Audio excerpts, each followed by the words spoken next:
Good afternoon or good morning. This is Mr. Linton. I'd say it's good to see you, but I can't really see you, but I hope you can see me. Today we're going to be reading a story called No Place Like Home by a fellow named Ronojoy Ghosh, who is usually an illustrator, but he's been writing more and more books, and I believe this was his first book. And because we are all very much stuck at home these days, I thought it might be a good book to help us appreciate the fact that we do have such nice, safe, lovely homes. So as we're reading this book, and this is about a bear who is unhappy where he is, and where he is doesn't feel like home. So as we're reading, we are going to be thinking about what we like about our homes and what makes our house a home. Okay, let's read No Place Like Home by Ronojoy Ghosh.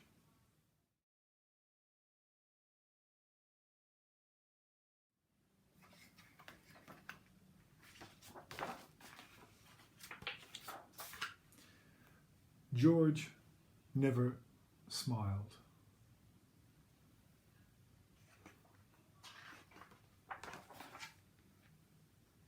In fact, George was quite the grump.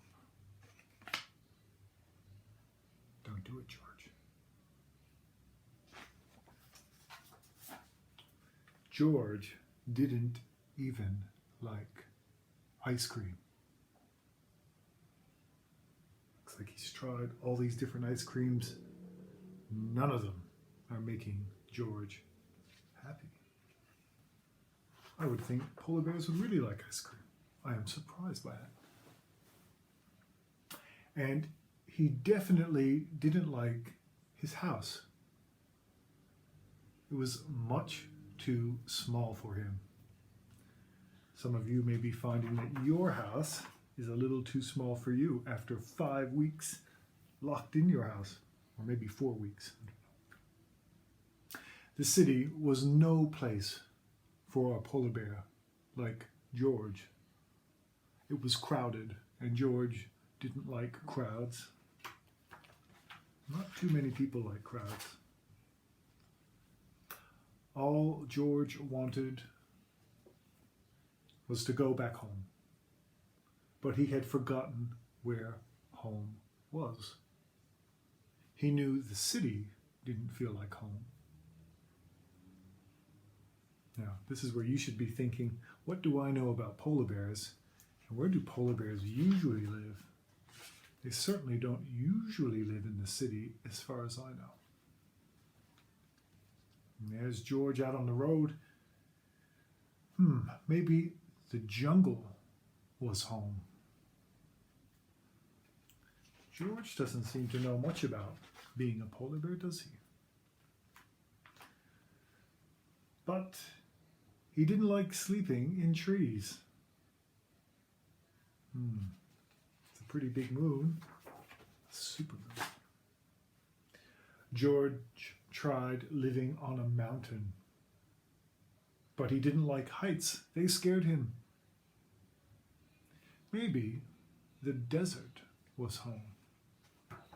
The desert. When you think about the desert, what do you think about? I think about the sun. I think about sand. I think it's very, very hot, or it's very, very cold. And I think about scorpions. Not a very nice home to me. And not to George. No, the desert was too hot, and it made George thirsty. What about the sea?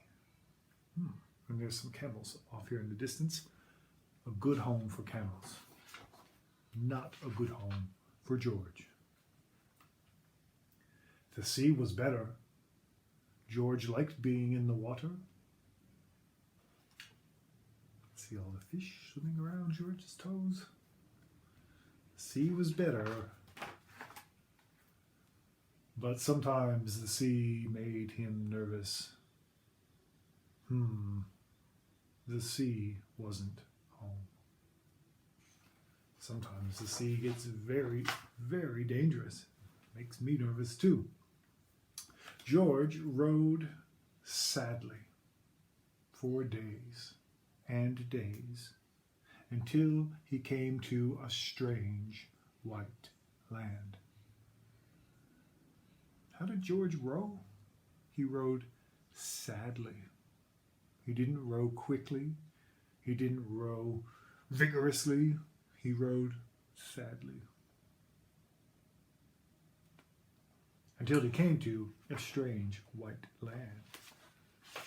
Imagine all this land in all white, probably going to be made out of toothpaste, soap.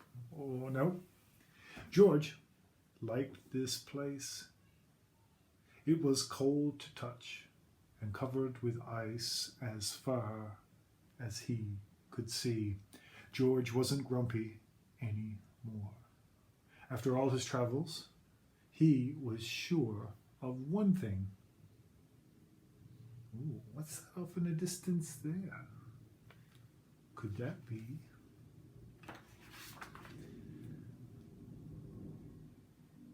There is no place like home. He's sure of one thing, and that is there is no place like home.